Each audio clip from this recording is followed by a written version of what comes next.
What's up, guys? Muzz coming from Reborn Mind, Body, Soul. And if you're watching this, you believe in new beginnings and becoming your own ultimate superhero. Now, my intention for this video is to tap into the space of and talk to the power of meditation and what meditation has done for me and what meditation can do for you. So, if you haven't hit the subscribe button, hit the subscribe button. And let's get into it. All right, what meditation can do for you. So, I know you've probably heard a lot about meditating. You've researched about meditating. It's been on your news feed about meditating. You've heard people talk about meditation. But I just can't do it. My brain won't turn off. I've tried that. All these things are perfectly fine. They're perfectly correct. But the reason you haven't done it, and the reason you don't do it is because it's uncomfortable. And the reason it's uncomfortable is because you don't do it. And the reason you don't do it is because it's uncomfortable. You see, it becomes this total circle that comes revolving around itself. But the interesting thing is, in order for our heart to open up, we have to sit in self. In order for this to slow down and be detached from, we have to sit in self. Now, there's multiple different ways to do it, and there's multiple different ways of what meditation means to you. Now, does meditation just mean come sit here, close your eyes? Does meditation mean,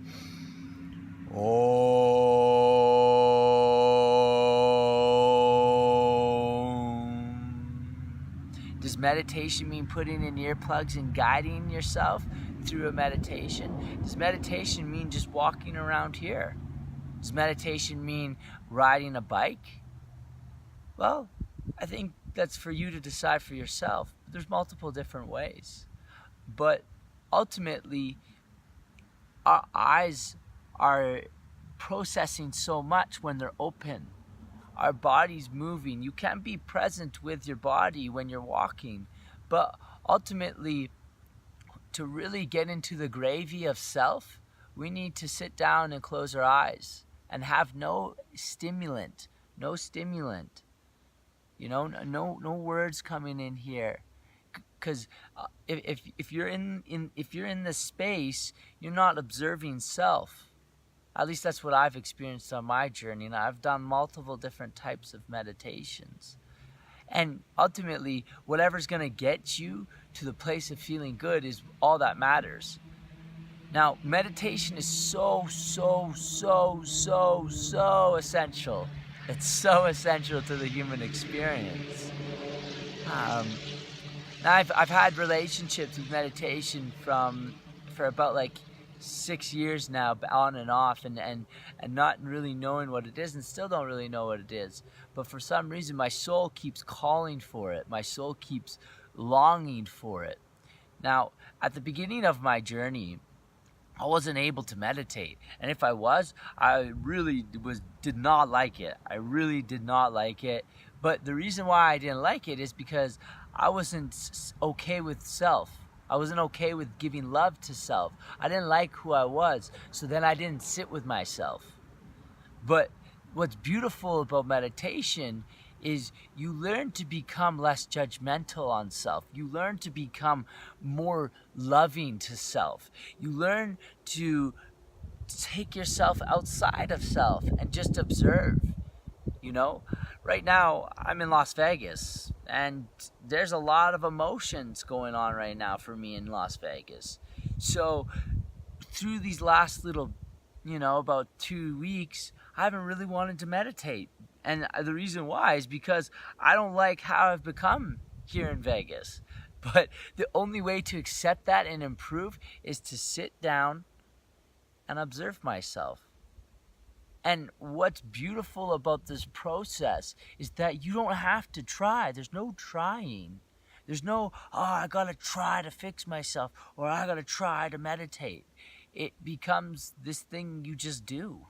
And I love the way Alan Watts puts it, is that after a while, you don't be like, oh yeah, Muzz, you know that Muzz meditates? It's like, No, it becomes like, that's like equivalent to saying, oh yeah, you know Muzz, he eats food. Do you know Muzz? He breathes.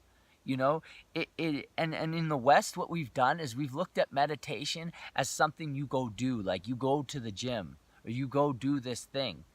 And the act of doing takes you away from the act of being. So you go, I am Muzz and I meditate.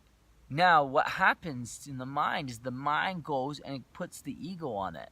And I've been guilty of this. This is where the spiritual one-upmanship comes in, where I'm more enlightened than you are, or I'm further along the journey than you are, or my guru is more enlightened than your guru, or I give more than you give. And it becomes this dance with the ego. And so the reframe here that I've found to be beneficial is to look at it differently, and not as a thing I go do. I gotta go meditate today.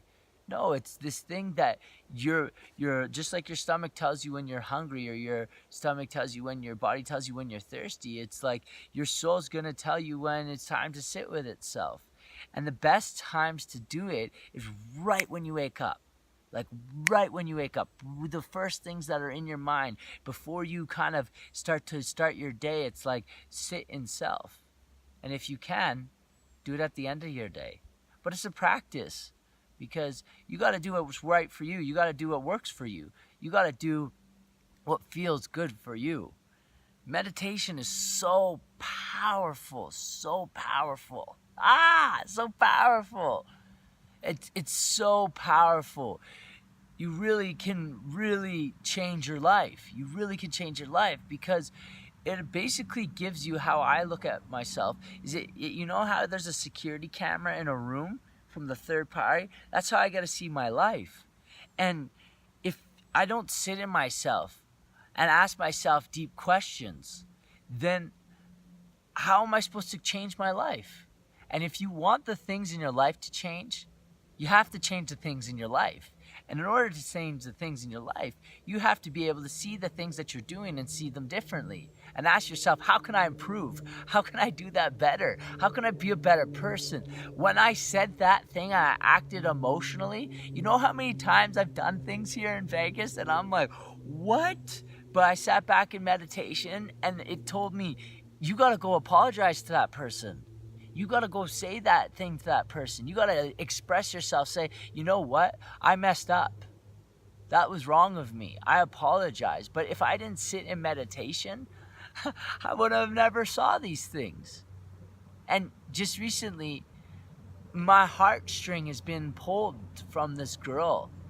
And just this morning, sitting in this spot, I realized my heartstrings getting pulled because I need to let go.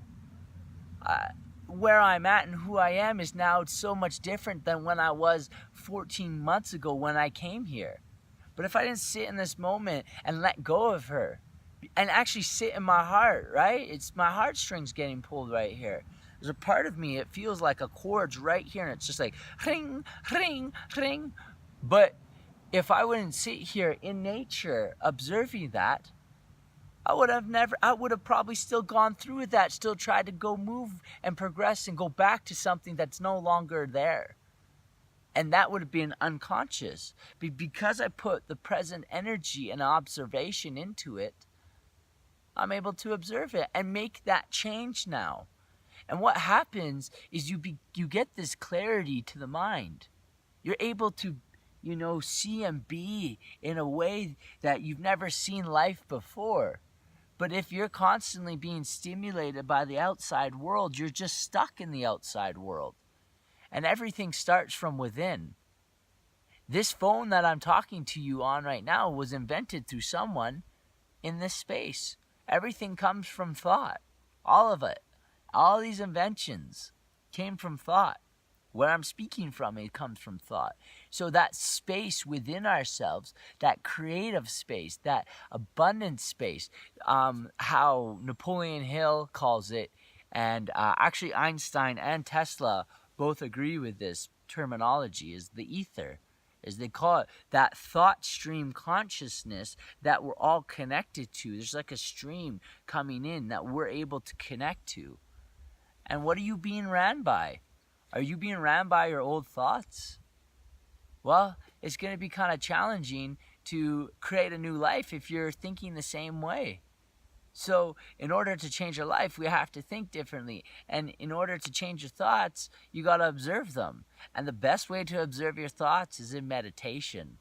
So my intention for you is just to maybe come have a seat at some point in the next couple days. I challenge you, actually. I challenge you to have a seat and let's observe thought and let's sit in that discomfort, because as Eckhart Tolle says, may our non-peace turn into peace. So that being said, I share my peace and I share my love.